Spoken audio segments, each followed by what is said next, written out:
بسم اللہ الرحمن الرحیم۔ السلام علیکم ورحمۃ اللہ وبرکاتہ۔ الحمد للہ حمدا کثیرا طیبا مبارکا فیہ، والصلاة والسلام علی سید المرسلین محمد وآلہ وصحبہ اجمعین، اما بعد۔ حاضرین و ناظرین، یہ درس قرآن نمبر 609 ہے اور آج سورۃ الانعام کی 2 آیتوں کی تلاوت و تشریح کی جائے گی، آیت نمبر 134 اور 135۔ اعوذ باللہ من الشیطان الرجیم، بسم اللہ الرحمن الرحیم۔ انما توعدون لآت وما انتم بمعجزین۔ قل يا قوم اعملوا على مكانتكم إني عامل فسوف تعلمون من تكون له عاقبة الدار إنه لا يفلح الظالمون۔ صدق اللہ العظیم۔ لفظی ترجمہ یوں ہیں، انما توعدون، بلا شبہ جس کا تم وعدہ دیے جاتے ہو، لآت، یقیناً وہ آنے والی ہے، وما انتم بمعجزین، اور نہیں ہو تم عاجز کرنے والے۔ قل یا قومی، کہہ دیجئے اے میری قوم، اعملوا علی مکانتکم، تم عمل کرو اپنے مقام پر، انی عامل، بے شک میں عمل کرنے والا ہوں اپنی جگہ پر، فسوف تعلمون، ان قریب تم جان لوگے، من تکون لہ عاقبۃ الدار، اس شخص کو کہ ہے اس کے لیے آخرت کا اچھا انجام، انہ لا یفلح الظالمون، یقیناً فلاح نہیں پائیں گے ظالم۔ ترجمہ یوں ہے، کچھ شک نہیں کہ جو وعدہ تم سے کیا جاتا ہے وہ وقوع میں آنے والا ہے، اور تم اللہ کو مغلوب نہیں کر سکتے۔ کہہ دو کہ لوگو تم اپنی جگہ عمل کیے جاؤ، میں اپنی جگہ عمل کیے جاتا ہوں، ان قریب تمہیں معلوم ہو جائے گا کہ آخرت میں جنت کس کا گھر ہوگا۔ کچھ شک نہیں کہ مشرک نجات نہیں پائیں گے۔ ان 2 آیتوں میں 6 باتیں بتائی گئی ہیں۔ پہلی بات، یقین رکھو کہ جس چیز کا تم سے وعدہ کیا جا رہا ہے اس کو آنا ہی آنا ہے۔ دوسری بات، تم اللہ کو عاجز نہیں کر سکتے۔ تیسری بات، اے پیغمبر کہو کہ اے میری قوم تم اپنی جگہ اپنے طریقے کے مطابق عمل کرو۔ چوتھی بات، میں اپنے طریقے کے مطابق عمل کر رہا ہوں۔ پانچویں بات، پھر جلد ہی تمہیں معلوم ہو جائے گا کہ اس دنیا کا انجام کس کے حق میں نکلتا ہے۔ چھٹویں بات، یہ حقیقت اپنی جگہ ہے کہ ظالم لوگ فلاح نہیں پاتے۔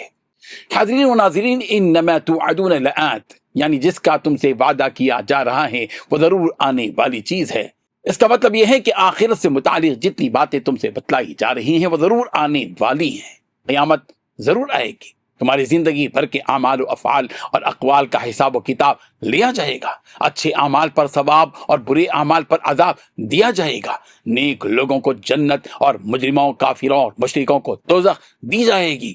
الغرض، وہ سب کچھ ہونے والا ہے جس کی خبریں قرآن مجید کے ذریعے نبی رحمت صلی اللہ علیہ وسلم تمہیں دے رہے ہیں۔ سورہ یاسین کی آیت نمبر 63 میں کہا گیا، هذه جہنم التی کنتم توعدون، یہی ہے وہ دوزخ جس کا تم سے وعدہ کیا جاتا ہے، وہ یقیناً ہونے والی ہے۔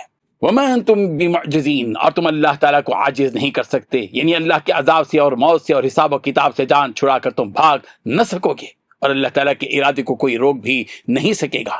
اللہ تعالیٰ تم سب کو تم کو دوبارہ زندہ کرنے اور ایک جگہ جمع کرنے اور سزا و جزا دینے پر پوری طرح قادر ہے۔ حضرت ابو سعید خدری رضی اللہ عنہ سے روایت ہے، رسول رحمت صلی اللہ علیہ وسلم نے ارشاد فرمایا، اے آدم کی اولاد، اگر تم عقل رکھتے ہو تو تم اپنے آپ کو مردوں میں شمار کرو۔ اس ذات کی قسم جس کے قبضے میں میری جان ہے، جس کا وعدہ تم سے کیا جا رہا ہے وہ ضرور آنے والا ہے، اور تم اللہ کو عاجز نہیں کر سکتے۔ اس کے بعد رسول رحمت صلی اللہ علیہ وسلم سے کہا جا رہا ہے کہ اے پیغمبر آپ کہیے، یا قوم اعملوا علامت مکانتکم انی عامل، اے میری قوم کے لوگو تم اپنی جگہ عمل کرتے رہو، میں بھی اپنے طور پر عمل کرتا ہوں۔ اس کے 2 مطلب ہیں۔ ایک مطلب تو یہ کہ تم سے جس قدر ممکن ہو اور تمہاری جتنی طاقت ہو تم نیک اعمال انجام دیتے رہو، مجھے جو اجر تمہیں دینا ہے میں تمہیں دوں گا۔ دوسرا مطلب یہ کہ تم جس حالت میں ہو، جس طرح بھی ہو، تمہارا کام کرتے رہو، یعنی تم اپنے کفر اور دشمنی پر ثابت قدم رہو اور میں اپنے دین حق پر قائم رہوں گا اور تمہاری ایذاؤں پر صبر سے کام لوں گا۔ تم اپنے گمان کے مطابق جس طریقے کو اچھا سمجھ رہے ہو تم اس طریقے پر قائم رہو اور میں اس طریقے پر قائم ہوں جس پر اللہ تعالیٰ نے مجھے رہنے کا حکم دیا ہے۔ سورہ ہود کی آیت نمبر 141 اور 122 میں بھی یہ بات کہی گئی ہے، وَقُلْ لِلَّذِينَ لَا يُؤْمِنُونَ اعْمَلُوا عَلَى مَكَانَتِكُمْ إِنِّي عَامِلٌ وَانْتَظِرُوا إِنَّا مُنْتَظِرُونَ، اور آپ ان لوگوں سے جو ایمان نہیں لائے یہ کہہ دیجئے کہ تم اپنی جگہ عمل کرو، ہم اپنی جگہ عمل کرتے ہیں، اور تم بھی انتظار کرو، ہم بھی انتظار کرتے ہیں۔ فسوف تعلمون من تكون له عاقبۃ الدار، تم ان قریب جان لو گے کہ کس کے لیے ہے اس عالم کا انجام کار، یعنی تمہیں اس وقت معلوم ہو جائے گا کہ کس کا انجام قابل تعریف ہوا، ہمارا یا تمہارا۔ جس نیک انجام کے لیے اللہ تعالیٰ نے آخرت کا وجود بخشا، کافروں اور مجرموں کو ڈرانے کا یہ بھی ایک لطیف اور پر حکمت انداز ہے۔ اس میں اشارہ ہے کہ ڈرانے والا حق پر ہے اور جس کو ڈرایا گیا ہے وہ باطل پر ہے۔ یا یہ ایسے ہی ہے جیسے یوں کہا جاتا ہے کہ اعملوا ما شئتم، تم کو جو کرنا ہے کر لو۔ اس سے یہ بھی معلوم ہوتا ہے کہ امتوں کے احوال ان کے اعمال کی بنیاد پر ہوتے ہیں اور ہر عمل کا انجام ایک لازمی نتیجہ ہوتا ہے۔ اگر اعمال اچھے ہوں تو انجام بھی بہتر ہوگا اور اگر اعمال بدترین ہو تو نتیجہ بھی بدترین ہوگا۔ إِنَّهُ لَا يُفْلِحُ الظَّالِمُونَ کے ذریعے یہ حقیقت واضح کر دی گئی کہ ظالم کبھی کامیاب نہیں ہوتا، اس لیے کہ خود اللہ تعالیٰ نے سورہ ابراہیم کی آیت نمبر 13 اور 14 میں فرمایا فَأَوْحَىٰ إِلَيْهِمْ رَبُّهُمْ لَنُهْلِكَنَّ الظَّالِمِينَ وَلَنُسْكِنَنَّكُمُ الْأَرْضَ مِن بَعْدِهِمْ، چنانچہ ان کے پروردگار نے ان پر وحی بھیجی کہ یقین رکھو ہم ان ظالموں کو ہلاک کر دیں گے اور ان کے بعد یقینا تمہیں زمین میں بسائیں گے۔ وہ شخص سب سے بڑا ظالم ہے جو رب ذوالجلال کی بنائی گئی اس زمین میں شرک کا بیج بوتا ہے۔ قرآن مجید میں شرک کو سب سے بڑا ظلم قرار دیا گیا، ان الشرک لظلم عظیم، سورہ لقمان آیت نمبر 13۔ شرک تو بہت بڑا بھاری جرم ہے۔ سورہ مومن کی آیت نمبر 52 میں کہا گیا یوم لا ينفع الظالمین معذرتهم، جس دن ظالموں کی معذرت انہیں نفع نہیں دے گی۔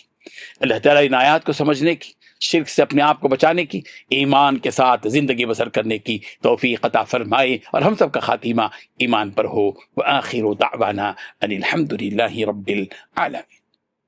ڈیلی درس قرآن کو سبسکرائب کیجئے، اپنے تاثرات اور مشورے ارسال کیجئے اور متعلقین کے گروپ بنا کر انہیں روزانہ درس قرآن بھیجیں اور اجر ثواب پائیں۔